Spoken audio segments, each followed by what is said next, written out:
देने के बाद देखिए, ये उत्तर प्रदेश का मामला है। वहाँ की पार्टी, वहाँ के जो हमारी स्थानीय इकाई है, उत्तर प्रदेश का जो है, वो कैसे स्वरूप को लेता है और हमारा राष्ट्रीय नेतृत्व को निर्णय करेगा। ये बिहार से थोड़ी तय होगा।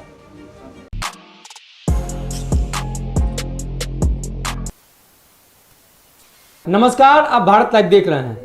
बिहार में राजनीतिक सरगर्मियां लगातार तेज होते जा रही हैं। कई ऐसे मौके आए हैं जब ये सामने निकल कर आया है कि एनडीए गठबंधन में आपसी टकराव है, और कई बार तो ये बात खुलकर सामने आने लगी है कि एनडीए गठबंधन के जो दल हैं वो दो खेमे में बढ़ चुके हैं। एक तरफ जहां नीतीश कुमार है, वहीं दूसरी तरफ भाजपा है। कई ऐसे मुद्दे हैं, जातिगत जनगणना हो, जनसंख्या नियंत्रण हो, लेकिन इन सभी मामलों को लेकर अब फिर से एक और नया मामला आया है। आपको बता दें, लगातार जो सरगर्मियां चल रही हैं, लगातार तैयारियां चल रही हैं, सभी पार्टियां अपने स्तर से तैयारी में लगी हुई हैं, चाहे वो मुकेश सहनी हो, जीतन राम मांझी हो या नीतीश कुमार हो। सभी लोग अपना दमखम दिखाने के लिए तैयार हैं। बिहार से सटे जो भी राज्य हैं, उन सभी राज्यों में कहीं ना कहीं बिहार का प्रभुत्व है, और बिहार के सभी पार्टियां उन सभी राज्यों में चुनाव लड़ने को लेकर उत्सुक रहती है। अब बात करते हैं आने वाले चुनाव की। आने वाले चुनाव में बिहार से सटे जो राज्य हैं उसमें चुनाव होने हैं, और बिहार से सटे उनके जो जिले हैं, उनके जो विधानसभा है, उन सभी विधानसभाओं पर बिहार का कहीं ना कहीं छाप दिखता है। तो बिहार की सभी पार्टियां उन सभी जगहों पर चुनाव लड़ना चाहती है, जिसका नज़ारा आपने देखा था मुकेश सहनी की तैयारी से। शुरू बात वहीं से करते हैं जब मुकेश सहनी उत्तर प्रदेश गए थे। वहां जाकर उन्होंने सीधे तौर पे मूर्ति का अनावरण किया था और कार्यक्रम करने की कोशिश की थी, जो नहीं होने दिया गया। जिसके बाद मुकेश सहनी काफ़ी गुस्से में थे। बिहार सरकार में मंत्री हम पार्टी के नेता हैं संतोष सुमन, वो उत्तर प्रदेश जाते हैं और योगी आदित्यनाथ से मुलाकात करते हैं। तो चर्चा और भी तेज हो जाती है कि हो सकता है कि वो साथ मिलकर चुनाव लड़े। लेकिन फिर जेडीयू के तरफ से भी ये बयान आता है कि आने वाले दिनों में बिहार से सटे जो भी राज्य हैं, सभी जगहों पर चुनाव होने हैं, और वहां पे जेडीयू दमखम के साथ उतरेगी। जेडीयू के नए राष्ट्रीय अध्यक्ष ललन सिंह ने इस बात की पुष्टि कर दी और कहा कि एनडीए गठबंधन में अगर उन्हें साथ लेकर नहीं चला जाएगा तो वो अकेले चुनाव लड़ने पर विश्वास रखते हैं और किसी दूसरे गठबंधन के साथ जा सकते हैं।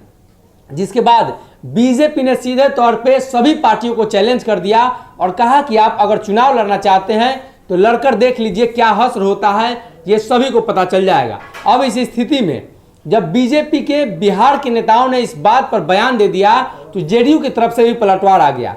जेडीयू ने भी कह दिया है कि ये राष्ट्रीय मामला है, और जब बिहार से अलग की बात हो तो बिहार के नेताओं को नहीं बोलना चाहिए, और पार्टी राष्ट्रीय स्तर पर इन सारी बातों को देखेगा।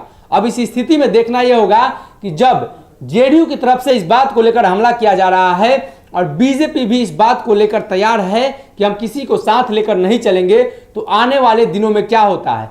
क्योंकि जिस जगह पर जेडीयू और बीजेपी एक साथ चुनाव लड़े हैं, यानी बिहार में एक साथ चुनाव लड़े हैं और दूसरे राज्यों में अलग चुनाव लड़ना चाहते हैं, तो इसका असर बिहार में क्या पड़ता है, क्योंकि बिहार से सटे वो राज्य हैं।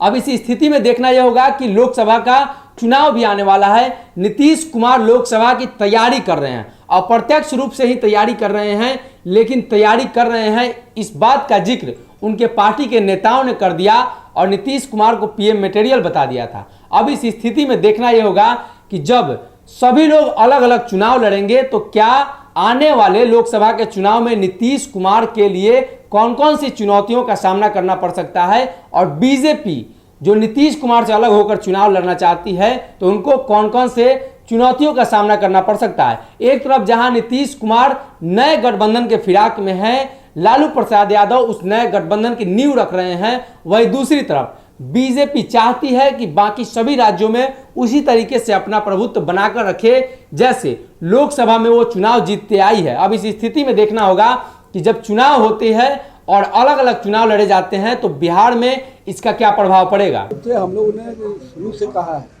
कि जातीय जनगणना विषय केंद्र में ऑलरेडी गया हुआ है, केंद्र पर उस विषय पर चर्चा और विमर्श हो रहा है, लेकिन जो बड़ा विषय है वो जनसंख्या नियंत्रण का है। और मेरा ये मानना है कि स्पष्ट रूप से हम लोगों ने भी इस कहा है कि आज जनसंख्या एक ग्लोबल प्रॉब्लम है, और हम किसी को तो तब ना अधिकार देंगे जब वो उसका पूरे इन्वायरमेंट पे उसका असर नहीं पड़ेगा। आज तो स्थिति ये है कि हम पूरे समाज को नहीं देख रहे हैं और एक समाज विशेष, जात विशेष को देख रहे हैं। तो पहले तो पूरे समाज का ग्लोबल रूप देखिए ना, तब उसका सेकंड स्वरूप पे आइएगा, ठीक है। और जनसंख्या नियंत्रण कानून जरूर बनना चाहिए और इसके बनने से निश्चित रूप से समाज में आपस में भी एक सद्भाव का वातावरण बनेगा। जब आप किसी भी, हम लोग तो करते हैं ना भाई, निगम चुनाव, पंचायत चुनाव में हम लोग है कि 2 बच्चे नहीं होने, 2 बच्चे से अधिक होंगे जिनको चुनाव लड़ने का, तो ये ग्लोबली क्यों नहीं एक्सेप्टेड हो? जब जनसंख्या नियंत्रण कानून बनेगा तो ये ग्लोबली हर व्यक्ति पे लागू होगा। जब जनप्रतिनिधियों पर लागू होता है, समाज के अलग अलग, तो पूरे राष्ट्र में क्यों नहीं लागू होना चाहिए? ये कानून के जो भी मापदंड होंगे, चाहे वो सरकारी नौकरियां हो, चाहे सरकार का लाभ लेना हो, सब चीज़ों पर लागू होना चाहिए ना। तो आप जनसंख्या नियंत्रण कानून को केवल एक विषय को मत, इसका बड़ा असर देखिए कि क्या होगा। क्या समाज के हर वर्ग को इस पर कंट्रोल पर काम नहीं करना चाहिए क्या? और कानून बनाना इसलिए जरूरी है कि कभी कभी कानून के दायरे में लाकर हम समाज को सही दिशा दे पाते हैं। और आपके मंत्री नीरज कुमार बबलू, उनका कहना है कि हम लोग जितने भी बीजेपी के मंत्री हैं वो मुख्यमंत्री को पत्र भी लिखेंगे और मांग करेंगे कि जनसंख्या नियंत्रण कानून। देखिए, वो अलग विषय है। माननीय मंत्री नीरज जी ने जो विषय रखा है वो निश्चित रूप से पार्टी के फोरम पर चर्चा होगी, लेकिन जो बड़ा विषय है कि जनसंख्या नियंत्रण कानून पर निश्चित रूप से बनना चाहिए और उस पर किसी भी व्यक्ति को, किसी भी पार्टी को, किसी भी लोगों को पूरे राष्ट्र के स्वरूप में सोचना चाहिए। नीतीश कुमार अपने बातों पे अडिग रहते हैं, कहीं ऐसा ना हो कि सरकार पर संकट आ जाए। इस देखिए, आपका मन का विचार अलग हो सकता है। सरकार मुद्दों पे हम लोग 370 पे भी अलग अलग मत के बाद भी सरकार चलाए हैं ना। कहाँ आप हैं? विचारों की भिन्नता होती है, मन की भिन्नता नहीं होनी चाहिए, ठीक है। एक चीज है सर, यूपी चुनाव होने वाला है, उसको लेके ललन सिंह ने कहा कि हमको भी साथ लेके चुनाव लड़ा जाए, हम भी गठबंधन में होंगे, नहीं तो हमारी राय अलग होगी। क्या लगता है चुनौती देने के बाद? देखिए, ये उत्तर प्रदेश का मामला है। वहाँ की पार्टी, वहाँ के जो हमारी स्थानीय इकाई है उत्तर प्रदेश का, जो है वो कैसे स्वरूप को लेता है और हमारा राष्ट्रीय नेतृत्व को निर्णय करेगा। ये बिहार से थोड़ी तय होगा। सर, जनसंख्या नियंत्रण क्या जागरूकता से लाया जा सकता है? क्योंकि प्रयास बहुत मैंने ये शुरू से कहा है, आज से जब 15-20 दिन पहले सत्र चल रहा था तब भी मैंने कहा था, कानून और जागरूकता दोनों साथ चलता है। कानून के दायरे में लाना भी जरूरी है और जागरूकता के माध्यम से लोगों को अवेयर करना भी जरूरी है। चलिए, धन्यवाद। अगर ये वीडियो पसंद आई और वह बिहार के राजनीति और बिहारियत से सरोकार रखेनी तो सब्सक्राइब बटन दबा के चैनल के सब्सक्राइब कर ली। ओजे एगो घंटी बा, ओकरा बटन दबा देला से कुल सटीक और मारक खबर रुआ मुफ्त में मिल जाई। अगर रुआ पत्रकारिता के हमनी के नया प्रयोग में सहयोग कर चाहतानी तो ज्वाइन बटन दबा दी। पेटीएम नंबर नोट कर ली 9386816700। धन्यवाद।